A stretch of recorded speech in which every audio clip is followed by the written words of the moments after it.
Guys, dito tayo sa spot kung saan sobrang ganda ng view. Angol Beach. Yan.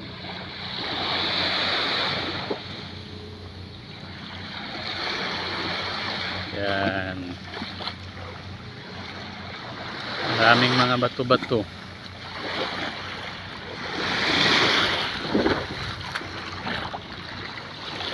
Yan. Medyo malayo kasi ito guys sa D-Mall Station 2 at Station 3 kung saan maraming bisita. Yan.